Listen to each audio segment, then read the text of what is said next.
dahilan kaya madalang umuwi ng bahay si Lolo. Nag-iisa na niya ako sa buhay ko.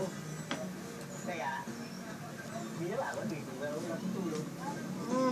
Gabi, natutulog ang lola. Dito ka na. Natutulog ang lola. Huwag mong gisingin. Ang asawa naman niya, may sakit pa sa isip. Hindi ko malawa kung saan. Umuwi mo siya sa bahay. Tatabi ka sa lola. Tatabi ka? Sumama kami kay Lolo sa pag-uwi niya sa bahay nila sa Valenzuela. Aray!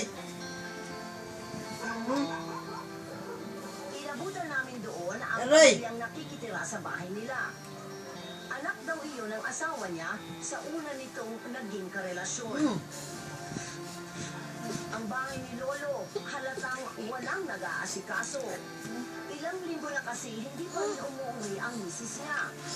Nagpalaboy-laboy daw ito at hindi niya raw alam kung saan na nagpunta. Naku, ako. Saan na yun? Sabi yung isa, nakaatira dito.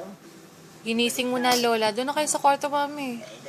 Papuntahin na natin sa kwarto ang lola, ha? Doon na siya matutulog, ha? Sinubukan naman daw nilang ipagamot ang Naku, asawa ni Lolo patay na. At dahil dito Palilipatin ko na ang lola sa kwarto, ha? ng asawa, Sino ang kwarto, ha? niresetahan na lang ng gamot. Dila ko na sa Sa kwarto na ang lola? yung mga doktor doon. Nasagot eh. Alisin daw. Pwede ba labas mo na to? Enggak din, ikaw. Hmm. Oh, ito eh. Ilabas mo na. Enggak. Enggak. Noong una raw na ibibili pa ni Lolo Bangido ng gamot ang asawa. Pero dahil nga kapos, natigil din ang gamutan.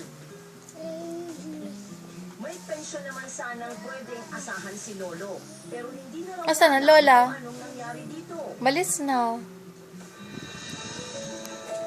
Noong araw din iyon sa tanggapan ng GSIS, sinalubong agad si Lolo Naku, ng susundan magandang pa.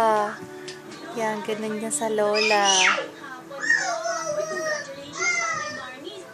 Wala na, sumunod na sa kwarto sa lola. Doon na yung tutulog.